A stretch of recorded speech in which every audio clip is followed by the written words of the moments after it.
What if I told you that chasing her is the very thing pushing her away, and doing one specific thing just once can flip the dynamic so completely that she starts thinking about you again, questioning her decision, and feeling drawn back to you? Stay with me till the end, because most people do the opposite of what actually works, and that's exactly why they never get her back. When you try to convince her to stay, to understand you, or to see your side, what you are really doing is placing her in a position of power over your value. Convincing is never attractive because it communicates that your worth depends on her agreement. The moment you start explaining yourself repeatedly, justifying your intentions, or proving how much you care, the dynamic shifts. Instead of being perceived as grounded and confident, you are unconsciously signaling fear. Fear of losing her, fear of being abandoned, fear of not being enough on your own. Attraction cannot grow in an environment where fear is leading the interaction. Emotional desire thrives on stability and self-respect, not on persuasion. When you stop trying to convince her, you are not giving up. You are refusing to beg for validation that should never have been questioned in the first place. Many people misunderstand silence or emotional withdrawal as manipulation, but there is a profound difference between strategic absence and desperate presence. Constant communication, long messages, repeated apologies, or emotional explanations do not create clarity. They create emotional fatigue. When someone feels overwhelmed by your need to be understood, they instinctively pull away further. By stepping back, you allow the emotional noise to settle. You give her the mental space to reflect without pressure. Pressure forces resistance, while space invites curiosity. The absence of your attempts to convince her creates a psychological contrast she cannot ignore. She begins to notice the missing energy, the missing availability, the missing reassurance she once took for granted. Letting her feel the consequence does not mean punishing her or trying to induce guilt. It means allowing reality to speak for itself. The consequence of walking away is not drama, confrontation, or emotional chaos. It is loss of access. When you remove yourself calmly and with dignity, you allow her to experience the full emotional weight of her decision. This is where real reflection begins. Without your constant presence cushioning her emotions, she is left with her own thoughts, her own memories, and the emotional vacuum created by your absence. That vacuum often speaks louder than any explanation ever could. Convincing someone keeps them emotionally comfortable in their decision. Consequences make them uncomfortable enough to reassess. When you continue to show up, respond instantly, or remain emotionally available after she has pulled away, you unintentionally remove the cost of losing you. If nothing changes after she leaves, then leaving feels safe. But when your energy, attention, and emotional investment are no longer freely available, the loss becomes tangible. She begins to remember how you made her feel when you were fully present, and that comparison starts to work on her subconscious. Desire is often reignited not through words, but through absence that carries meaning. There is also something deeply attractive about a person who respects themselves enough to step back without resentment. It communicates emotional maturity and inner strength. You are no longer trying to control the outcome. You are allowing her to choose freely. That freedom is essential because any return that comes from pressure will never last. When she feels creating absence is not about disappearing in anger or using silence as a weapon. It is about removing emotional pressure while maintaining self-respect and inner balance. Pressure is born from urgency, the need to fix things immediately, the fear that if you don't act now, you will lose everything. That urgency is felt even when it isn't spoken. It shows up in repeated messages, in checking for replies, in subtle attempts to stay relevant in her emotional space. Absence, on the other hand, is calm. It does not demand attention or reassurance. It allows emotions to breathe. When you stop filling every silence with explanations or emotional bids, you give her nervous system room to settle, and in that space, clarity has a chance to emerge. Most people believe that staying constantly available proves care, but emotional availability without boundaries often feels suffocating rather than supportive. When someone senses that your emotional state depends on their response, it creates an invisible burden. Pressure does not always come from words. It comes from expectation. The expectation that she should reply, that she should understand, that she should reassure you. Absence removes that expectation. When you step back without drama, you communicate that your emotional stability does not rely on her validation. This shift changes how you are perceived. You are no longer someone trying to hold on, but someone grounded enough to let go of control. Absence also restores polarity. Attraction needs contrast, presence and distance, closeness and space. When you are always available, there is no contrast, and without contrast, desire flattens. By creating space, you reintroduce tension in a healthy way.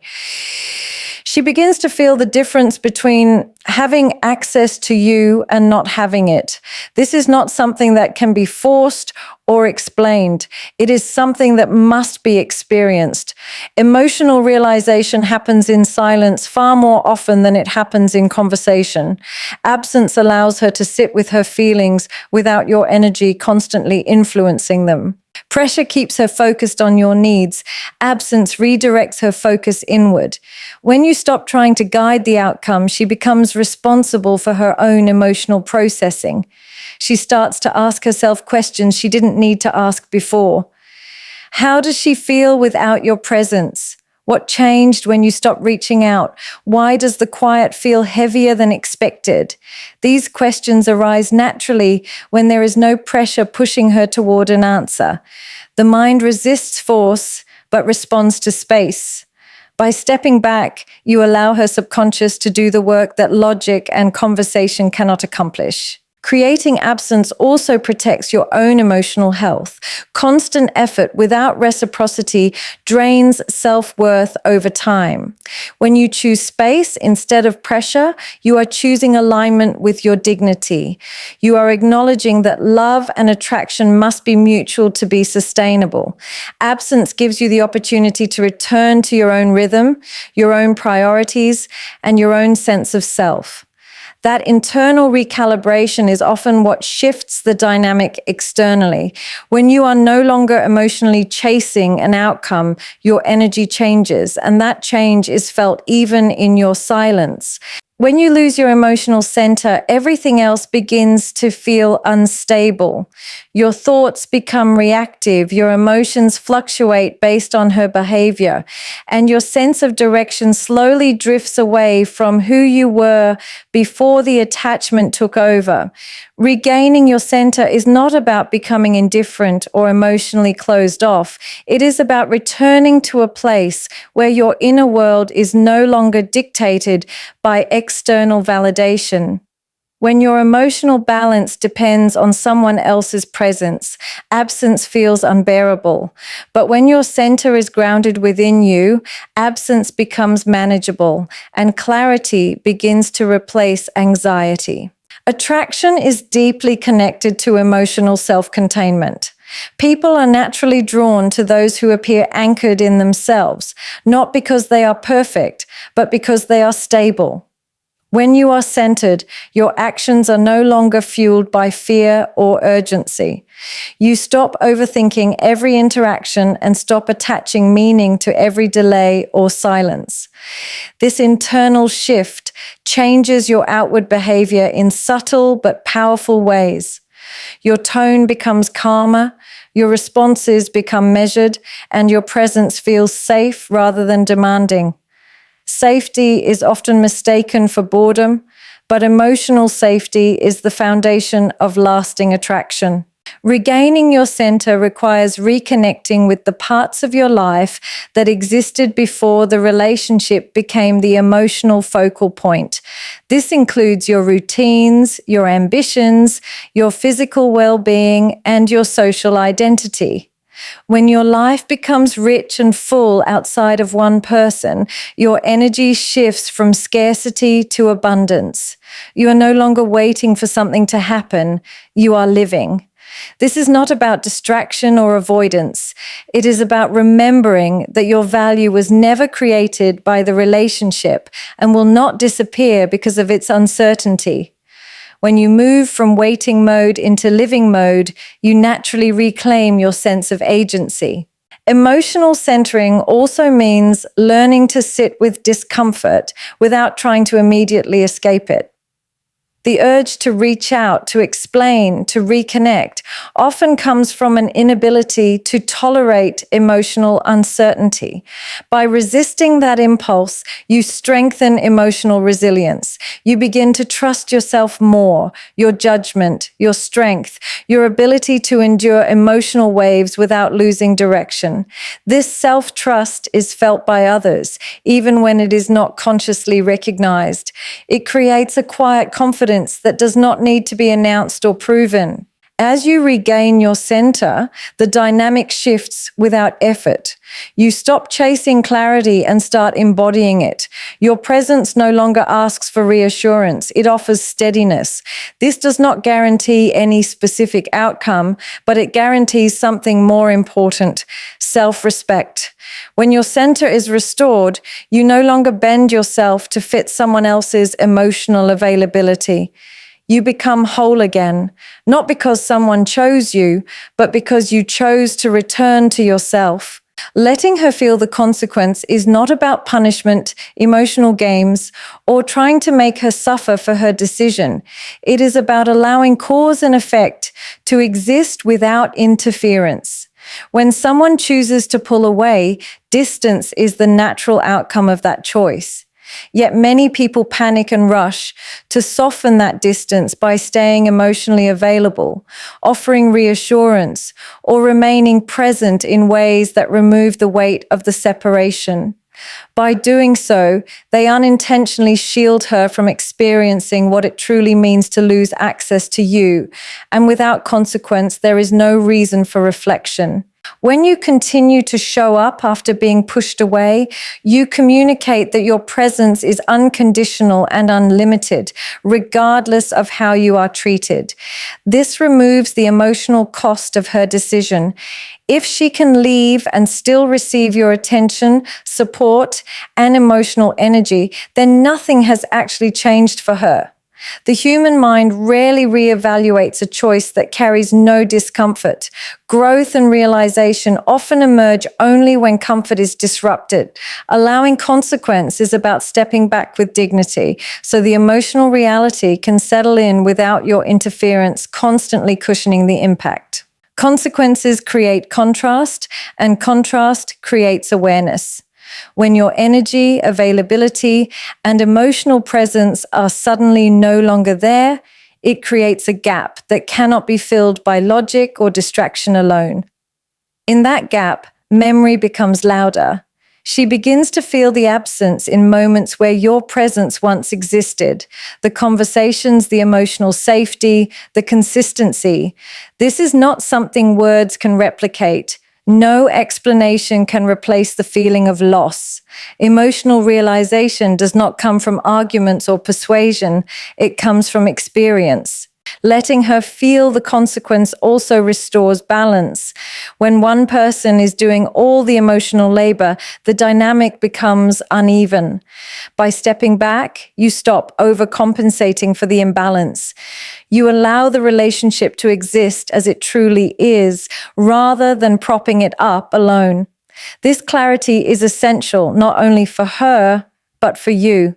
You begin to see whether her interest returns naturally or whether it existed only when effort was one-sided. Consequence reveals truth without confrontation. There is strength in restraint.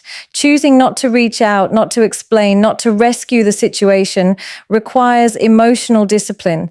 It means trusting that your value does not need to be constantly reinforced through effort. This restraint communicates self-respect. It signals that you understand your worth enough to allow someone to fully experience what it means to lose you. That level of self-assurance is rare, and rarity creates impact. Allowing consequence is also an act of emotional honesty.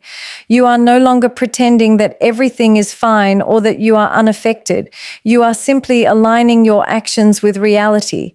If she has chosen distance, then distance is what follows.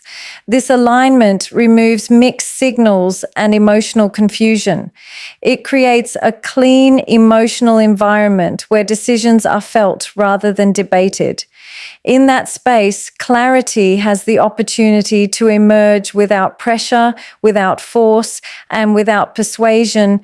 Don't reappear as the same man she walked away from, because familiarity without growth only confirms her original decision.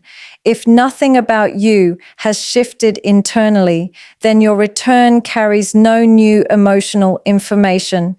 The mind does not reopen doors that feel predictable. When someone leaves, they leave not just the relationship, but the version of you they experienced within it. Reappearing unchanged communicates stagnation, and stagnation kills attraction faster than conflict ever could. Growth is not something you announce or advertise. It is something that alters your presence, your reactions, and the way you move through emotional space. Real change begins beneath the surface, long before it becomes visible to anyone else. It shows up in how you regulate your emotions, how you respond instead of react, and how you hold your boundaries without defensiveness. If you return still seeking reassurance, still afraid of silence, still over-explaining your intentions, then nothing has shifted. Even if your words are different, the emotional frequency remains the same. People don't respond to words, they respond to energy. If the energy is familiar, the outcome will be too. Not reappearing as the same man means you have spent time confronting the patterns that weakened the dynamic in the first place. This requires honesty rather than self-blame. It means recognizing where you overextended, where you lost yourself, where you made her the center of your emotional stability. Growth happens when you reclaim responsibility for your inner world. When your sense of worth is no longer dependent on her response, your presence naturally changes. You become less urgent, less reactive, and more composed. And that composure is often what was missing before. Transformation also involves shifting how you relate to uncertainty. The same man fears not knowing where he stands, fears losing connection, fears being misunderstood. The changed man can tolerate ambiguity without collapsing into anxiety. He does not rush to fix, clarify, or control the narrative. This tolerance creates emotional strength. It signals that you trust yourself enough to allow outcomes to unfold without forcing them. That trust is deeply attractive because it reflects inner security rather than emotional hunger. When you don't reappear as the same man, you no longer seek to resume the old dynamic. You are not trying to pick up where things left off. You understand that whatever returns must be built on a different foundation. This changes how you engage. You listen more than you explain. You observe more than you pursue. You allow her to experience you rather than convincing her of anything. The absence of desperation creates room for curiosity, and curiosity is what reopens emotional doors. Change is also reflected in your life outside the connection. A man who has grown has momentum in his own direction. His days are full, his identity is grounded, and his emotional world is not waiting on someone else to activate it. This independence is not coldness. It is wholeness. When you carry your own center, your interactions feel lighter and more authentic. There is no underlying agenda, no hidden need, no silent pressure to be chosen again. That freedom is felt immediately, even if it is never spoken aloud. Detachment is not indifference, and it is not emotional shutdown. It is the ability to remain emotionally present without being emotionally dependent. Most people confuse attachment with love, but attachment is often rooted in fear, fear of loss, fear of abandonment, fear of not being enough on one's own. Detachment removes fear from the equation. It does not mean you stop caring. It means you stop needing a specific outcome to feel stable.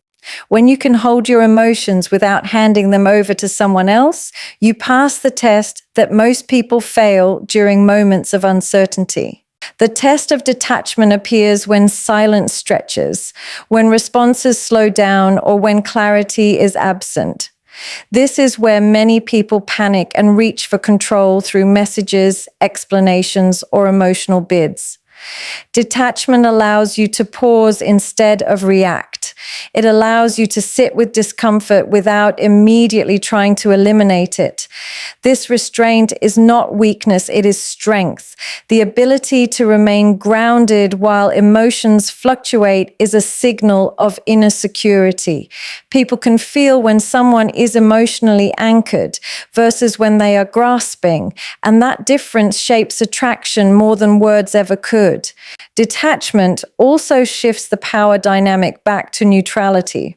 When you are attached to an outcome, your behavior becomes subtly performative. You say things to get reassurance, you act in ways designed to secure closeness, and you monitor reactions closely. Detachment dissolves this performance. You no longer need to manage her perception of you.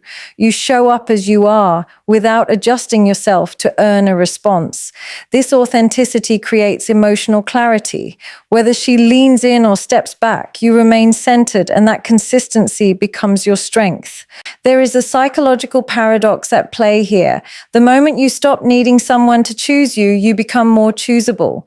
This is not because of manipulation, but because detachment removes emotional pressure.